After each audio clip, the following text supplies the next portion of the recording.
y'all. I'm author CJ Peterson. Over here is my co-host, author Michael Scott Clifton. I'm slightly under the weather today, so my head's a little foggy. Um, I'm going to start with me this time. Basically, what I have going on this week is we have Brazoria Comic Con down in Lake Jackson, Texas, so cannot wait to do that. And then today we're talking about to describe. Mike, how was your week? What you got going on? Well, it's been a beautiful week so far. Sunny weather. Temperatures actually got up to 72 degrees yesterday after Nice. the frozen ice box. We had sub-zero temperatures the week before. And so been outside working in the yard. I also have my first Comic Con this weekend. The Little Rock Anime Con in Little Rock, Arkansas. Mhm. And we are regular participants to the Little Rock Comic Con, but this is our first time to go to an anime Comic Con. So anyway, that's where Melanie and I will be on Saturday and Sunday. It'll be at the State Convention Center in downtown Little Rock. And so if you happen to be in the area, come on by. Awesome. Give me just a second. I need to figure out who that is. Stephanie Ladoni says hi. It didn't tell me, Stephanie, who you were, so hi. Hello. Like I said, this weekend, which I'm going to be seeing Stephanie at, is the Brazoria Comic Con down in Lake Jackson, Texas.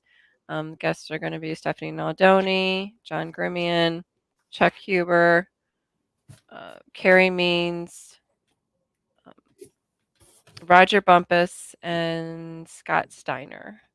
So, kind of an interesting crew. Kind of curious to see how it's going to work out, but it's a fun sounding crew, and I know half of them.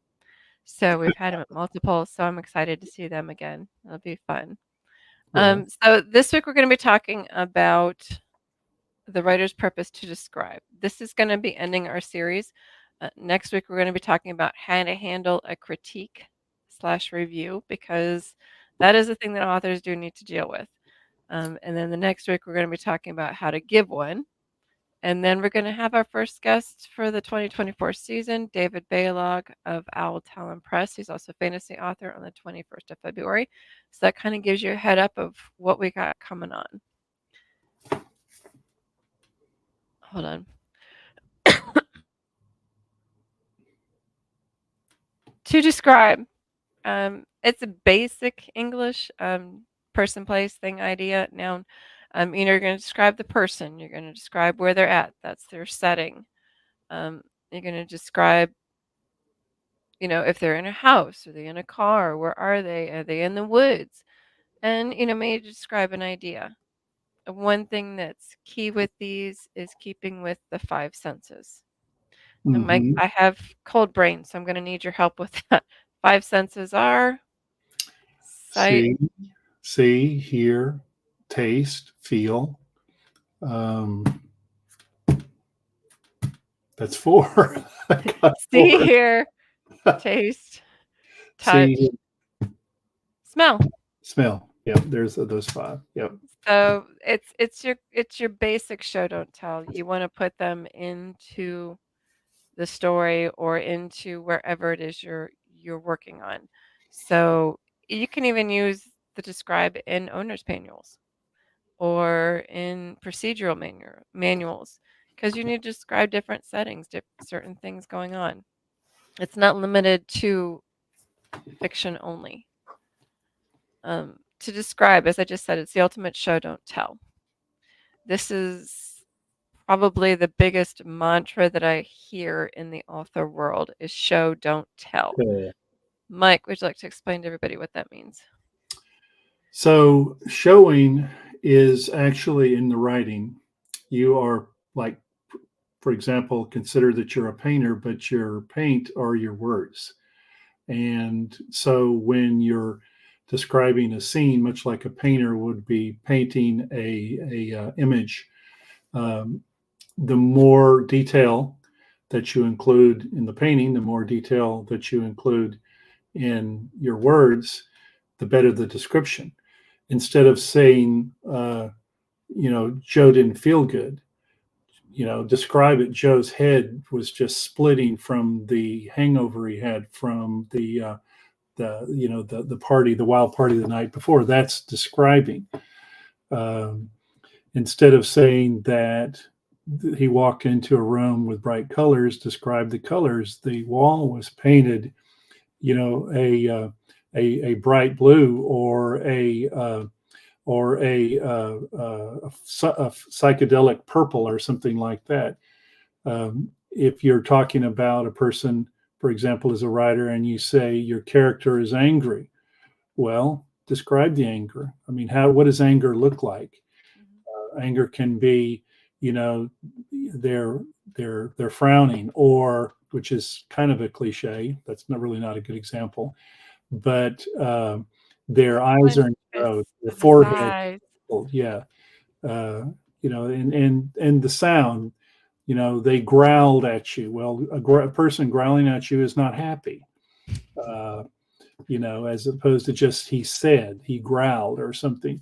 So, and the biggest, as you pointed out, CJ, the biggest mistake that a lot of authors, especially those that are just beginning, is they do a lot of showing. I was guilty of that. I mean, a lot of telling, excuse me, and not showing. And I was guilty of that. And I think it's, unless you, I mean, there are some authors that are naturally gifted. I wasn't one of them, where these things just come to you without having to learn them. But if you read, go back to your favorite author that you like, look at their books and see how they describe the scenes in which their characters populate. And you will see that one of the reasons why they're your favorite author, or maybe it's a favorite book, is because the description is vivid and it's not telling, you're actually showing. And that's kind of a cliche, show don't tell. I mean, like you said, CJ, how many, if either one of us had a nickel for every time we've heard that, we'd be right up there with Zuckerman and Mhm. Elon Musk and all of them. But it is important. It is important. And a vivid description is the better you can describe things. Mhm. Um, I like the bullet that you have, can inundate with too much description. Mhm. So, there's a balancing act there. And I don't think, and if you had put five authors in a room, I don't think any of those five would probably agree on how much is too much description and how much is too little. Mhm. I don't. I think that's kind of up to the genre that you're writing in, and I also think it has to do with the writer's style, the author's style, and But if you're into 3 pages and you're still writing the scene, you may wanna cut it right, back a little. right. Now, you and I write in the fantasy world, or we write books that are often in the fantasy realm, and fantasy does have world building, which does take up more description. It requires more description. But I you're would, not when you're doing it, um, you're the open portal is a really good example.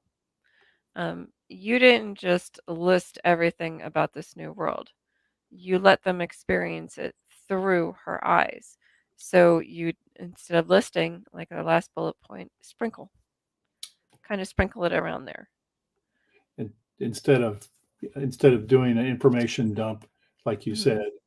Um, I will say, we've talked about this before in previous podcasts. I believe the younger the audience, Mhm. uh, the less patience they have with too much description, because they live in a, I mean, they are the, you know they live in an era, in a time where acronyms rule. Mhm. That's how they Instant instant gratification. that's how they Mhm. text. That's often how they talk. And so if you overwhelm your audience with too much description. However, I think, this is my point of view, I would rather be guilty of too much description than too little. Mhm. I think there's more pitfalls for those who don't write enough description, because I think a lot of books that are not very successful are authors that struggle to get their, to get an audience. Often it has to do with the fact that the description is somewhat lacking, either in amount, if you want to call it that, or just in how they impart description. And an interesting thing is this goes for nonfiction too. One of Mhm. the best books I ever read that was nonfiction was a, a book on the Indianapolis, which was uh, the U.S. Navy ship that delivered the bomb that was dropped on Hiroshima or Nagasaki that ended World War II. Indianapolis was torpedoed by a Japanese submarine on its way back from its mission, and and of course it was a harrowing tale. The thousands of sailors died, thousands more were thrown into the ocean. Many of them were eaten by sharks.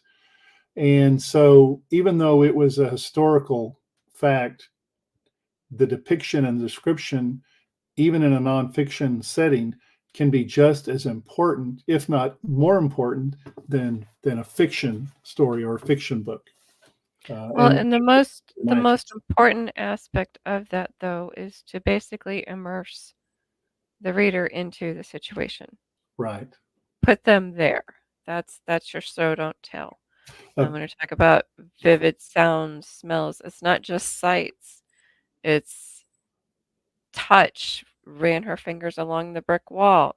Walked into a, say they're going into the morgue. It was very clinical, very clean.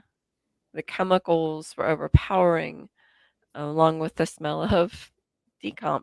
I mean, there's a lot of things that you can put into there. Don't just limit it to sites and, you know, showing suffice. the reader what's there. Make sure to hit them all.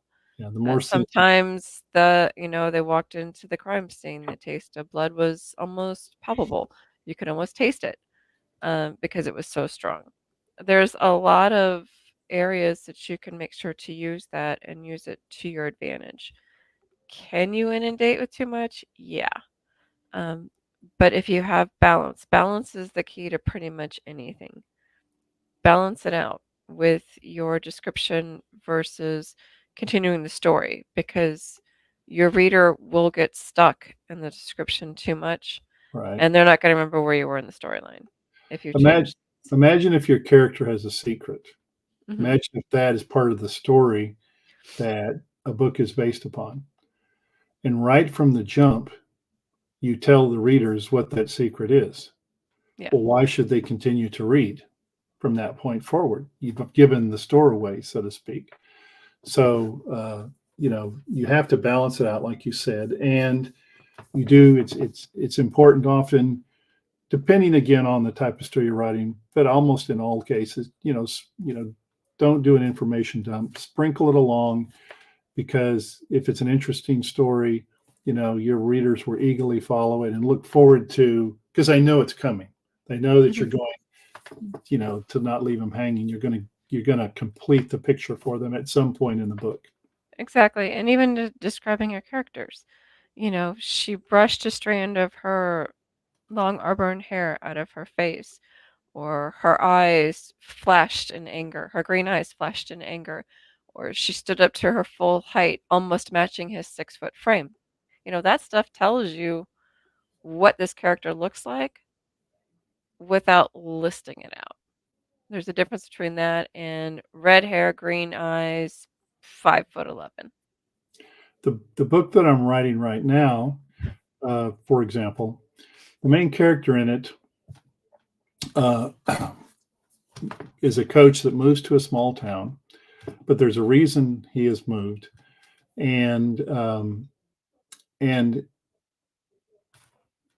what I've tried to do is I've tried to, sort of paint the picture on what type of individual the main character is and how he thinks and feels, but not why, not yet.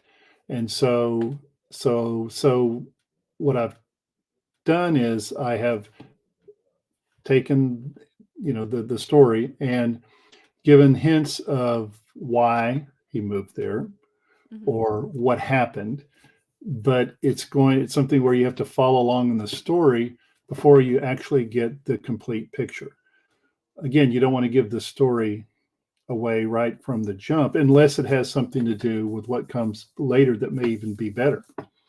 And that could also be true. Mhm. Definitely. Now, when we're talking about using description in works, we've touched on a few of them: fiction, nonfiction, manuals, essays, poems. They can create a picture.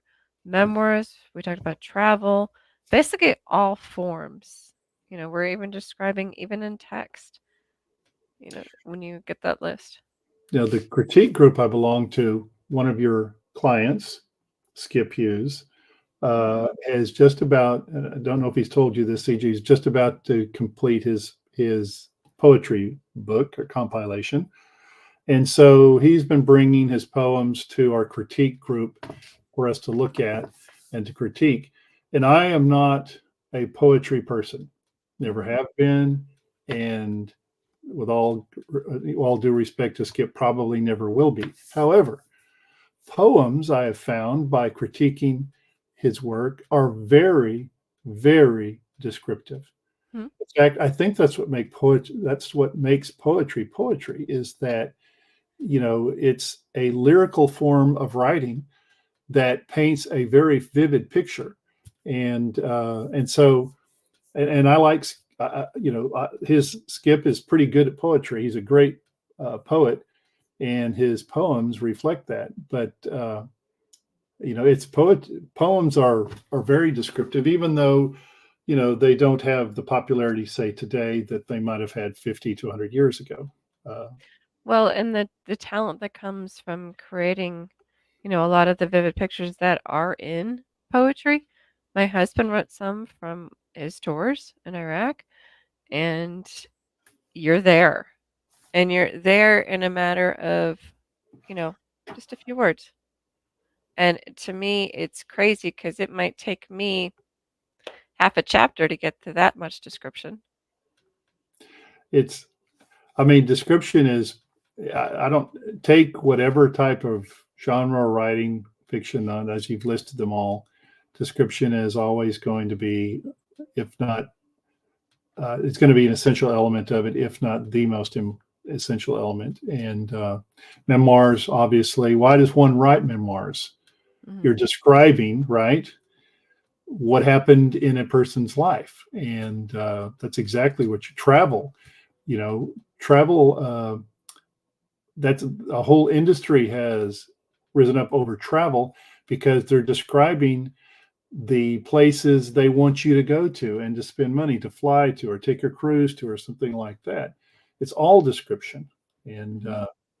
so, and of Well, course, even advertisements, they describe, not even necessarily in the pictures that you see, but in if you were to close your eyes and listen to a lot of advertisements, some of them, you can like the gain, the smelling, the sniffing, oh, yeah, you know. I I was, mean, chuck- I was chuckling at the manuals uh, because the, uh, the three words that all parents dread are some assembly required. And uh, as someone who has cursed numerous manuals that claim to lead you step by step through how to assemble, put something together, or how to troubleshoot a problem or something like that, I can tell you with complete assurance that manuals need to be more descriptive. Okay, don't assume things that your readers, well, what is that? What is this thing they mentioned? I don't know what that is. So yeah, and you brought up a very good point. Don't assume your reader knows. no, When you go to put them in there, say you were describing a fire scene. Everyone's a fireman or a fire person. You know, they don't know what that smells like, feels like, sounds like. The roar. They don't know what all that feels like. They're not a cop. They don't know what it smells like to fire a weapon. Or a hunter. There are a lot of things that you need to make sure that you don't assume the reader knows just because you do. Can you imagine a how-to manual that Steve Jobs might have created for an Apple Mm, computer? Oh my goodness. Talk about no. your his, assuming things, that people don't know. And anyway, like I said, I've had to ask forgiveness many times for saying choice words on these so-called manuals that are supposed to be giving simple and easy descriptions on how to do things. Well, even procedural manuals when it comes to not just some assembly required, but procedures in, you know, manufacturing or security or whatever, those have to be descriptive enough that people can follow them when you're working with various computer programs. You have to describe that stuff so they know what they're looking for. There's nothing worse than booting up a computer and going, okay, now what? We are not all created equal when it comes to computer savviness or mechanical skills or cooking skills or speaking skills, et cetera, et cetera, et cetera. I And mean, I praise the ones that started the For Dummies series because God bless them. They got me through a lot. well, by as far as technology goes, and of course you know this very well, CJ, um, because I've asked you many questions in terms of technology and things, but seems like two steps forward and then three steps back, or technology advances three steps forward, and I'm only making two at a time. So Yeah, to yeah, be fair, that is fluid though. yeah, The world of computers and technology is continuously flowing. So just when you think you've got it, they go and throw another curveball in it, and it and gets add AI frustrating. to the mix now, and so it's really gonna be fun the next few years. That's something that's like a whole other podcast though, regarding AI and show don't tell and stuff like that, because that's a whole other podcast. I know that Oh, we've done one on AI. didn't even Um, scratch the surface. exactly. That goes so deep even into things like research. Our professors have told us they actually have systems now that you run it through and they will tell the teacher how much of it is AI written. I received a Facebook ad or Facebook was it Facebook? Yeah, I think it was Facebook. No, email, Facebook and email ad on AI doing audiobooks for you. And yeah, said, Hmm. you don't like, instead of trying to find a narrator, you let AI do that for you. And that's coming for audiobooks, you know, just like everything else. I don't know. I'm kind of old school. I like the human aspect of it all, but that's me. I digress. So basically, description. When it comes to description, they're in everything and everywhere. Make sure to immerse your reader, whatever form of descriptive writing that you're using. Make sure to not inundate them with too much detail, but to sprinkle it out. You can hit them. You don't need to hit them over the hammer with the head when it comes to how much detail is around them. Do it in a way that they don't even know that they're reading it as detail and description. The show don't tell. I mean, that I think everybody probably familiar with that. Using the five senses in your descriptions, uh, not overwhelming the reader by giving away the whole store right from the jump and doing an info dump on them, instead of parsing it out uh, through the course of the book or as needed when you get to a crucial point in a story. Um, and and again, if you're not sure on how much description is too much or how little is too little, um, you know, if you belong to a critique group or you have a beta reader Mhm. or you have someone that you can even bounce ideas off of. Just read the passage, whatever it is that you think maybe your description is off for whatever reason. See what they get, some feedback, see what they think. Mhm. But generally, if you this again, this is my point of view. If you have to choose between too much or too little description, I would say err on the side of too much, because you can always go back and you can pare that down. Mhm. Adding description is a whole lot more work after Mhm. the fact. I know sometimes I'll be sitting in the chair and I'll be doing something with my hands. My husband's like, "What are you doing?" I said, "I need to figure out how to write what I'm doing." You know, how many times have you done that where it's like you're trying to tie a knot or something or How do you describe? Yeah, yeah. yeah, it's like, okay, you got to do this, but not tediously. You have to, or like, what does this mean? Oh, that's a furrowed brow. Okay. Not just but scrunched nose and, try to figure out what does my face look like right now. And one thing we really didn't talk about when we um, have discussed description is you can take one sentence, okay, and pack as much description in one sentence as you can in a paragraph filled of extraneous material. Mhm. So, I mean, think about Ah, don't go too much into that one. We have that one going on at 20th of February. just well, I'm Don't just don't saying don't that go too much into that one.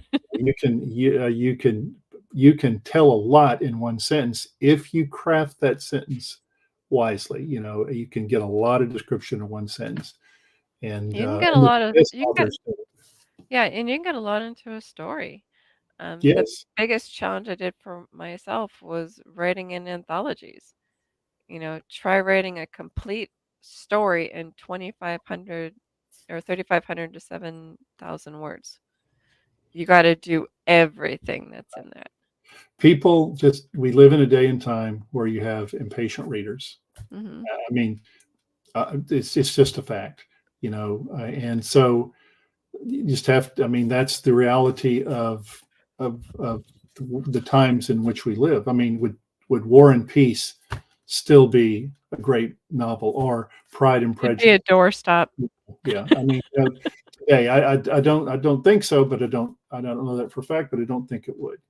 And so you know, description is important, but description that is not you know too wordy, if you, for want of a better word. Kind of think of it as a recipe. When you're building a recipe and you go to put your herbs and spices and you're not just going to dump them all in there and pray for the best. You're going to put a little bit in there, stir it up, put a little bit more in, stir it up, taste it, say, okay, did I put too much in? Because you can always put more in. You can't take a whole Yes, lot out. that's right. When it comes to spices, you can overspice. So kind of think of it as making a spaghetti sauce. Sprinkle a little at a time, stir it in, taste it. Is it good? Do you need to add a little bit more? Do you need a different flavor in it? There's a lot of things to consider. And not to beat a dead horse too much, but one of the bullet points that you listed, CJ, just remember the five senses. Again, that's real important: color, taste, touch, smell. Uh, those things are all important, and the more you can include in a description, the more vivid it will be for the reader. Hmm. Definitely. All right, y'all. It has been fun. We're done with our writer's purpose series. We're heading into the next few weeks on how to handle and how to give a critique or a review. That's something that every reader needs to know, and actually, every writer needs to know how to handle that, how to give it just as much as a reader does. Exactly. So, thank you guys so much. We will catch you guys next week, same time, same sandbox. Bye.